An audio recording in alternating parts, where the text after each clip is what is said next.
So you did Shedeur Sanders game last week, which was actually a very entertaining game. And I said I don't believe the conspiracy theories. I think Dylan Gabriel played so many college games. He was just more ready to be an NFL quarterback than Shedeur was. But Shedeur, I think, has more talent. And over time, you see the talent.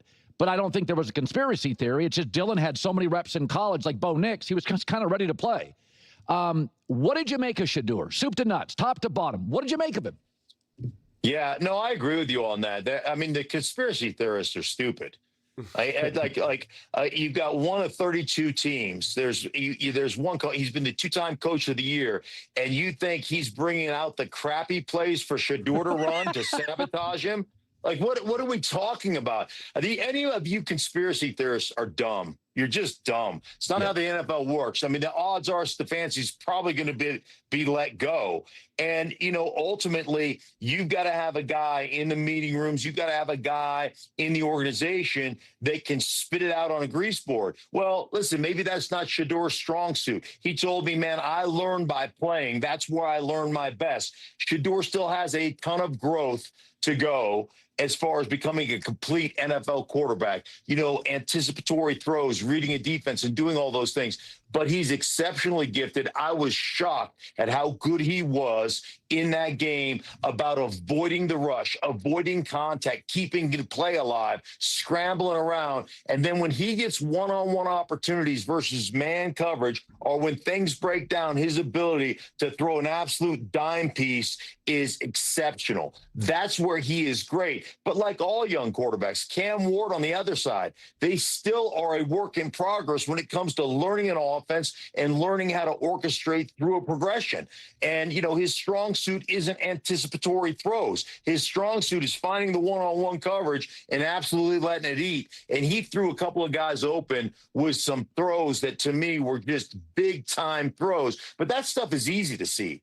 It's the other things, the underlying things that are hard to do as an NFL quarterback. And that's where he needs a lot of work. And, he's going to get his opportunity here in the next 4 weeks to get that done. But to think that a coach is going to sabotage a player because he doesn't like him, it's your reputation, it's your legacy, it's your job on the line. That's the absolute dumbest thing I've ever heard. All right, let's steer this conversation directly towards substantive on-field analysis and away from the now tired and unproductive territory of speculative narratives and conspiratorial thinking. I have no interest in rehashing those topics. Instead, I want to focus on the most compelling and technically impressive aspect of Shedeur Sanders' recent performance, his navigation of defensive pressure. I am explicitly referring to pressure generated by the pass rush, not the external media or fan scrutiny. The sheer volume of pressure he faced is the essential starting point, 30 instances across the game. That figure is astronomical, indicative of a pocket under near constant siege. However, a critical nuance must be introduced. Sanders himself contributed to a significant portion of this pressure through his own actions. This is not a scenario where the offensive line uniformly collapsed at the snap, offering no resistance. While there were certainly protection breakdowns, Sanders' tendency to hold the football exacerbated the situation. His average time to throw was 3.59 seconds, a notably high number. Yet, for a mobile quarterback who frequently extends plays by design, this metric becomes inherently misleading. The traditional time-to-throw stat is an antiquated tool in today's game, better suited for a bygone era of pure pocket passers. It fails to differentiate between a quarterback patiently progressing through reads and one actively escaping and creating outside structure. We urgently need a more sophisticated statistical category to quantify this modern style of play. Nevertheless, regardless of the genesis of the pressure, be it protection failures or self-inflicted holding, the ultimate outcome is what matters most.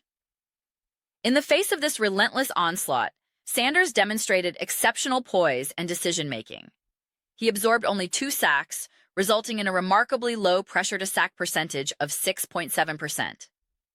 This is an elite figure, indicating an advanced ability to either evade, throw the ball away, he had 5 intentional throwaways, or find an outlet under duress. It is crucial to contextualize this. On 47 total dropbacks, pressure is statistically more likely. But the key takeaway is his efficiency in managing it. This analytical focus on pressure is vital because it sits at the heart of contemporary quarterback evaluation. Everyone acknowledges the paramount importance of handling pressure, yet the application of this standard is often selectively weaponized to defend or criticize different players. The reality is far more complex than a simple pressure count. Quarterback performance under pressure is not a linear equation. 20 pressures in one game can feel exponentially more debilitating than 20 in another, depending on the nature and timing of the rush. Not all pressure is created equal.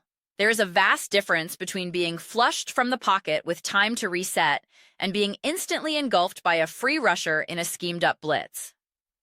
Sometimes pressure arrives immediately, within 2.5 seconds of the snap, offering no chance for progression. Other times, it develops after extended time, perhaps due to coverage or quarterback hesitation. This distinction is everything. We have seen games where, for instance, C.J. Stroud was pressured 23 times and Patrick Mahomes 21. Yet the subjective experience for Mahomes felt more harrowing due to the nature and source of the pressure. Similarly, Justin Herbert has faced games with 26-plus pressures and been sacked 7 times, yet other contests with similar pressure counts yielded far fewer sacks. The variance is immense. This context makes Shedeur Sanders' performance particularly noteworthy for a quarterback at this early stage of his career. Logically, facing 30 pressures could easily result in 6, 7, or 8 sacks, especially for a rookie. One could then defensively argue, well, he was under constant siege. The fact that he navigated this gauntlet with only 2 sacks, while also limiting turnover-worthy plays to just 2, is a significant positive indicator. It suggests an innate feel for the pocket, an understanding of when to escape, and the discretion to live for another down. Delving deeper into the pressure-specific data reveals a more granular picture. On those 30 pressured dropbacks, Sanders posted 1 touchdown against 1 interception with 187 yards. While efficiency predictably declines under pressure for every quarterback, a 42% completion rate in these circumstances is respectable, especially for a first-year player. For comparison, these figures fluctuate wildly across the league. Justin Herbert's completion percentage under pressure can dip to 30% in a given game, while Patrick Mahomes posted a 20% rate in a recent contest, though drops were a factor. Season-long averages for veterans under pressure typically reside in the 40-50% range. Sustaining 60% is exceptionally rare. Sanders' 42% in this sample, while not elite, is operationally sufficient and not a glaring weakness. His performance against the blitz was arguably more impressive. Facing 10 designed blitzes, he completed 5 of 10 attempts for 59 yards and 2 touchdowns. This is precisely the response you want from a young quarterback, punishing the defense for bringing extra pressure. The foundational strategy against inexperienced signal callers is to blitz, blitz, blitz. Sanders, in this instance, made them pay. The most telling pressure metric, however, isolates those instances where the quarterback has no time to operate, pressures arriving in under 2.5 seconds. This measures immediate protection breakdowns. For context, Jalen Hurts recently had 7 such instances in a single game, nearly half his total pressures, indicating an offensive line offering no initial buffer. Shedeur Sanders, by contrast, had only 2 pressures in under 2.5 seconds. This is a monumental distinction. The vast majority of the pressure he faced developed later, meaning he initially had a functional pocket. This shifts the analytical lens. The challenge wasn't instantaneous collapse, but rather his management of extended plays and his internal clock. Can he sense pressure developing? Does he know when to get rid of the ball? Against a lesser defense like the Tennessee Titans, he could hold the ball, escape, and make plays. The critical question is whether this approach is sustainable against more disciplined, athletic, and schematically sophisticated defenses. This brings us to the upcoming test against the Chicago Bears. While not an elite unit, they are generally disciplined and have playmakers at all levels. How will Sanders fare when the edge rushers are faster, the coverage is tighter in scramble drills, and the defensive game plan is specifically tailored to contain his mobility? This game will be profoundly instructive.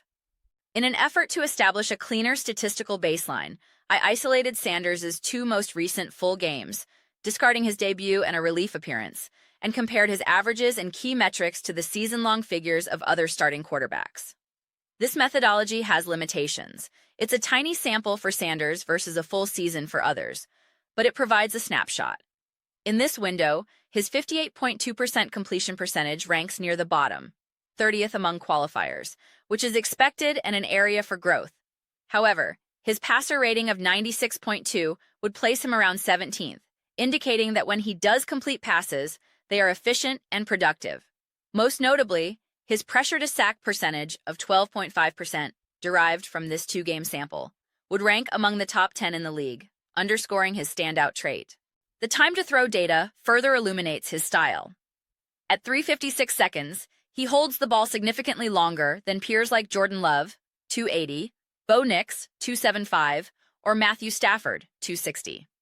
Yet, he is not suffering the catastrophic consequences, sacks, fumbles, that typically accompany such hold times. This is the central paradox and the fascinating developmental plotline. He is playing a high-risk extended play style and, so far, managing the risk exceptionally well. The pressing question is whether this is a replicable skill against top competition or a temporary artifact of facing inferior pass rushes. Considering the totality of the circumstances, the late entry into the season, the team's struggles, the immense pressure volume, Sanders' ability to protect the football, make plays under duress, and positively impact these contests represents a series of tangible victories. He has demonstrated a foundational, NFL-caliber skill in managing pocket chaos, which is often one of the last traits to develop in young quarterbacks. The focus now shifts from narrative to progression. Can he refine his timing, improve his completion percentage from a clean pocket, and maintain this elite pressure management against the elevated competition he will inevitably face? That is the purely football-centric conversation worth having. Those are my detailed, data-informed observations. I am very interested to hear your technical assessment. Based on this pressure analysis and the stylistic observations, what is your projection for Shedeur Sanders' development? Do you believe his ability to avoid sacks is a sustainable, translatable skill, or is it a product of his current environment that will regress against better defenses? How would you evaluate the trade-off between his extended time to throw and the playmaking potential it unlocks? Please share your analytically grounded perspectives in the comments below. I read every single comment. Whether you view this performance as a promising foundation or see significant red flags in the underlying metrics, let's engage in a substantive, film and data-driven discussion. Let's have a passionate but ultimately respectful debate focused on tangible football mechanics. If you appreciate this style of granular, performance-focused analysis, please consider subscribing. We are building a vibrant community here dedicated to moving beyond shallow narratives and into the intricacies of the game, and I would be thrilled to have you participate. Don't forget to like this video, as it significantly helps with visibility and allows these nuanced conversations to reach a broader audience. Thank you for your time and for engaging with this detailed breakdown.